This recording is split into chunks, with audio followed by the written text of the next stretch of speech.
Hey guys, welcome to Wrestling Days and welcome to today's Unseen video. This is where we round up all the big talking points from social media. And apologies we didn't have one of these videos yesterday. There just wasn't enough in the folders. And I don't want to bring you these videos if they're not going to be good enough. So I can tell you the folders are full. We've got plenty to get our teeth into today. So with that being said, let's get into it. And this would have made it yesterday. Some really sad news. If you remember the tag team men on a mission, big part of the new generation era, Mo has passed away. So Bobby Mo Horn has passed away. WWE extending its condolences to Horn's family, friends, and fans. So Hayden, thank you. Okay, we've got this from Seth. So Seth said, see you on the other side. See you on the other side. That coming from Seth's Instagram. So Rise Glory, thank you. Okay, bit of an announcement, Silverback, thanks. This coming from WWE 4 hours ago. Nick Aldis has announced that Cody Rhodes is going to defend his championship, the WWE Championship, against Drew McIntyre at Saturday night's main event. So, pretty big announcement there. Maybe not a big surprise. Kind of felt like it was going that way, of course. And this is the match we were expecting for Saturday night's main event anyway. But good to get it official. So that match now officially announced. Yeah, this has frustrated people today. So, sources indicate that Netflix is slowly rolling out ads to all markets for WWE programming. Over the last few weeks, several international markets have noted that there have been ad breaks during the shows. So, ad breaks look like they're being rolled out to Netflix viewers, I think regardless of the plan that you're actually on. So frustrating. I mean, to be honest, I haven't noticed it myself. So, but to be honest, I mean, if ever I go to an ad break, I just turn to our watch along, I turn to the chat, I read some comments, I update like the match scores, or there's always things for me to do. So this isn't something that really affects me too much, but still massively frustrating, of course. And there's been a lot of people jumping into our live streams, bringing this up as a conversation. Okay, next we've got this. There are still voices within WWE pushing to keep Austin Theory involved in the creative plans, even after the recent shuffling caused by Seth Rollins' injury. The idea of Theory joining the Vision was at least discussed, and he has still got internal support moving forward to reappear on TV in a significant manner. That's pretty big from WrestleVotes. That's pretty big. So we don't know what the future's going to hold for Theory now that Seth is injured. Don't know that he finds his way in the Vision or what the plans are. But it does seem like he's still got some significant internal support, which is good, obviously. That's good. This is a nightmare scenario for Theory, being on the verge of something major creatively, only to watch it fall apart. So it's going to be very interesting to see what happens with him going forwards. Look at her lip. This is interesting. This only dropped a few hours ago. Maxxine closed fist punched me to the face. That is an illegal maneuver. Jess Carr should have DQ'd her. Now, this is really interesting because the first time Maxxine and Becky faced in a match the other week, ref Jess actually counted too quickly. Now we've got this where Becky's saying there was an illegal move and the ref Jess should have DQ'd Maxxine. So it sort of keeps this narrative going, this story going of the ref screwing Becky. So let's jump in and see what Becky's got to say. Hello. I thought it was very important that I address the nation of the WWE Universe. Can we just stop there? The nation of the WWE Universe. That is such a great line.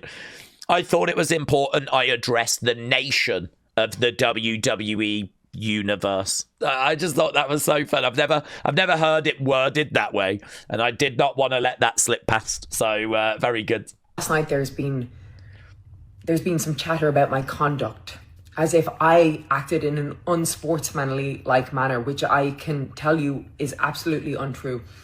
In the match, clear as day, everybody saw it. Maxxine closed fist punch to my face, an illegal maneuver. Jessica Carr should have disqualified her. What's more, an illegal maneuver with an illegal object. I have verified this through experts, through nail technicians. They have verified that the nails that Maxxine Dupri was wearing would cause intense damage to the lip. Something that I said, okay, that's it. You know what? I've had enough. I'm not going to stoop to any. I'm not going to stoop to a level that is not my highest self. So I took myself out of there. I took a walk and I said, okay, that's enough. I'm not going to stoop any lower. And she wouldn't have it. She wouldn't let me go. But there we go. There we go. She's consulted with experts and nail technicians. Very good. Becky is very, very entertaining. So, yeah, that's a good little promo, that. Okay, and Lilian just revealing that she has signed a new 2-year deal with WWE. So, very pleased for her in regards to that. Okay, yeah, this was interesting. This was just Zaria responding to someone. So, obviously, we had this moment on SmackDown, right? This is the match where Soul, I mean, look, she kind of falls a little bit, but she has to try and get back up, regain her balance, right? That was it. That was it. No biggie, right? But this person's like, Zaria's a terrible powerhouse. It's getting to a point, right? Zaria said wrestling can get messy. And that's the beauty of it. How you recover and how you keep going that matters. I hope someone hugs you today because you sound like you need it. So there we go. That is Zaria responding to this criticism.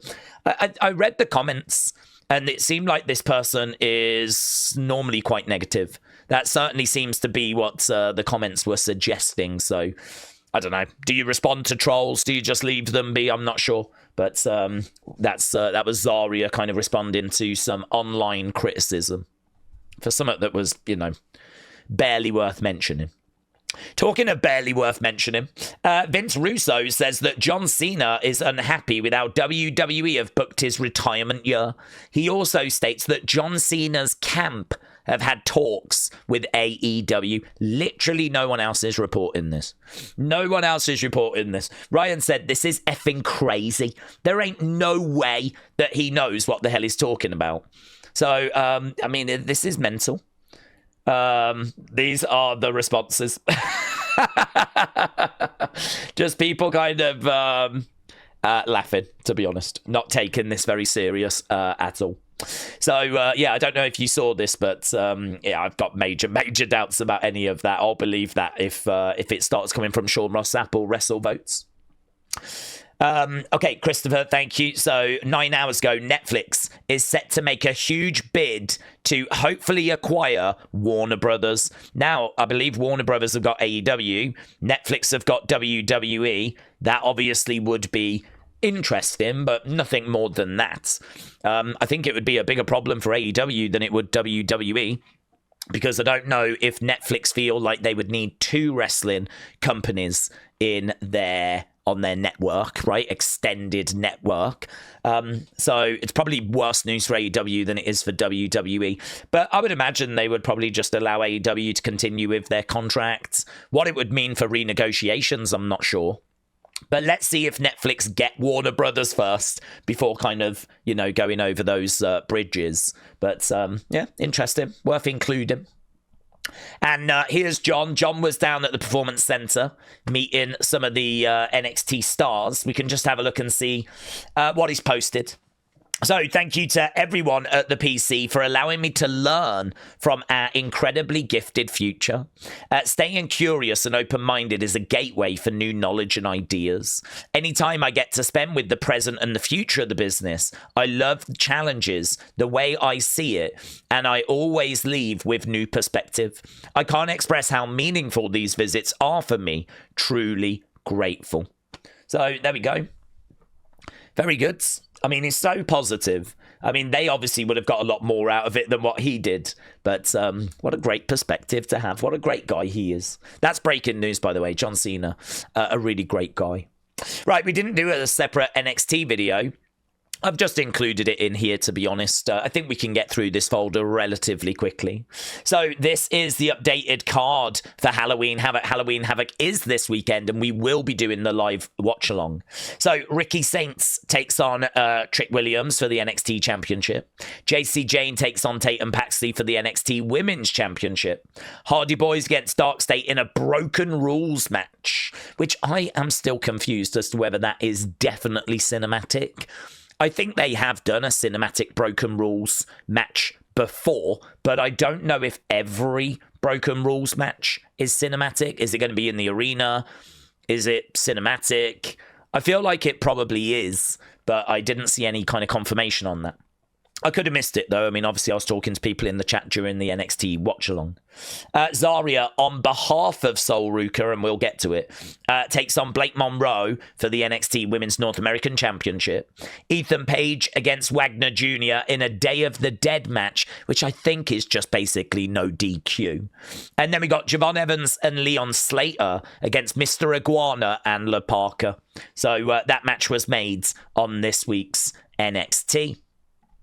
Okay, then we've got this. Mustafa Ali's TNA contract expires at the end of 2025. The reason why I put it into this folder is because I know that Shawn Michaels is a big admirer of Mustafa Ali. And actually, he had a great match recently where he came in and had a match with Ethan Page. So, I don't know, man. I mean, he's trying to keep his options open. So, could Shawn make a play to bring Mustafa Ali back and be like, listen, I can do something with him. I really rate this guy. I mean, if Shawn says to Triple H, I really want him back in, I wonder if he could get him. So, don't know. Thought it was interesting. Thought it was worth including. Okay, so yes, this was a big segment. So Sol Ruca is injured. She picked up an injury in that SmackDown match that she had with Zaria against Alexa and Charlotte. So she's picked up an injury. She's not medically cleared. She doesn't know if she's going to be out for weeks or months. Doesn't know, right? And so it seems like Zaria is going to defend the belt this weekend on her behalf. So Zaria is going to defend this North American Championship on behalf of Sol Ruca. So I don't think that means that Zaria is going to be recognized as the North American champion in her own right. And also, we don't know how long she's going to be out for. So there's a lot of unknowns with this. It's very, very messy. Very messy. So WWE said this changes everything. With Sol Ruca not medically cleared, Zaria will defend the North American Championship against Blake on her behalf at Halloween Havoc. And Zaria tweeted for her. So, yeah, I don't know. I mean, it was weird because when Zaria grabbed the belt at the end of the segment, you could see Sol was like, oh, this is weird. Like, you've got Zaria, like, you know, acting like she's the champ. And like Sol, I don't think was very comfortable with it. And actually, it was only earlier in this segment, Sol had been close to tears, had been very emotional about the situation that she was in. So I think seeing her friend take the belt off her and kind of trash talk and everything, it was all like a bit jarring. I don't know where this is going. I mean, I don't know how long Sol's going to be out for. So all we know is this weekend, Zaria's defending it on Sol's behalf. Maybe then we're going to need to get some sort of an update. So, yes, that was pretty big news coming out of NXT. Seemingly, Sol is still the speed champion. So, I don't know, again, another bridge we're going to have to cross. Okay, Wren posting this. So, Lash Legends kind of stepped up to Wren. Kendal Gray was not having it. So, here, let's have a look and see this little short, right? Hey, you're missing on him? You're missing on me! Yeah, you! Give up forever to touch you. So there we go. That's Wren. Like, oh my God, she stood up for me. I thought that was really good. I do like these two together. They work so well together. Good pairing. Okay, Tatum stood tall at the end of her segment with that belt. Not normally a good sign when it comes to who's going to leave as champion at the weekend. So, don't know what that means. I think it probably means she's not going to win the title, right? But Ricky stood tall over Trick, which is interesting because I don't know. Does that mean he's not going to be retaining? He only just won the title. So, I don't know. I was kind of surprised at that as well, to be honest. So, that's how NXT ended, with Ricky after cutting a sick promo, standing over Trick Williams. So, gotta tell you, man, really looking forward to Halloween Havoc. Can't wait to see how it goes. Obviously, we got a great video package. We got Brother Nero. We got Broken Matt Hardy. And it is going to be a Broken Rules match as they take on Dark State this weekend. As well as that, we've got Axiom doing well in the Speed tournament. Here's Nathan Frazer saying, "Congrats, amigo. Cheers for the invite." People in the chat are like, "Oh, is everything okay with Fraxium?" Because I don't think Axiom actually invited Nathan to come down to watch him. So more drama. Ethan Page is ready for his Day of the Dead match with Wagner Jr. And he's got this sick face paint, which I don't know if he's going to have that for the actual match itself. He might do. He could do. Maybe that's part of being like, you know, competing in a Day of the Dead match, I would imagine so. So a little glimpse there maybe of what Ethan's going to look like this weekend. As well as that, we also had Rayo and Bravo, Rayo, sat watching that Speed tournament. They were there scouting on behalf of El Grande, who is the current Speed champion. Fightful Select just reporting that Deadline is set for December 6th. It's going to be coming from San Antonio, Texas. Next up, we've got EO. So, Johnny, thank you. Here's EO talking about fashion. I know recently it coming trend, but for me, I have short legs, so for me, weak. Double denim. I love denim, but double weak for me. Cargo shorts. Definitely hit. Tweak jeans. Weak. Bucket hats. Hit. Fur coats. Yeah, definitely hit. Fluffy bomb. Yeah. Heat or weak shorts. Okay, I I don't know if it was. I don't know if you could see those, but basically it had it written there as to what it was. So the first one was jorts, which she says I know is coming a trend again, probably because she's been hanging around with John Cena, but she's got short legs, so no good. Double denim, I think she says no goods, no goods. Cargo shorts, I think she liked this one, definitely heat. Tooth gems, I don't think she liked, weak. Bucket hats, I think did that do well? Heat, yeah, she liked both. Fur coats, I don't know what she said about that. Yeah, definitely heat. Oh, she liked that. Heat, warm. 3-3. There we go. So EO just talking a bit about things she likes and doesn't like in the fashion world. Nishi, shout out to you. So Naomi with some advice for Big Jim. Yeah, Big Jim. All it takes is one car, one push. If you've got any problems, one car, one push can solve a lot of those issues. And she would know, of course. Very good. Okay, yeah, this was crazy. That's Nikita Lyons, like, when she's just in normal civilian clothes. Like, without all the makeup and everything. She looks great.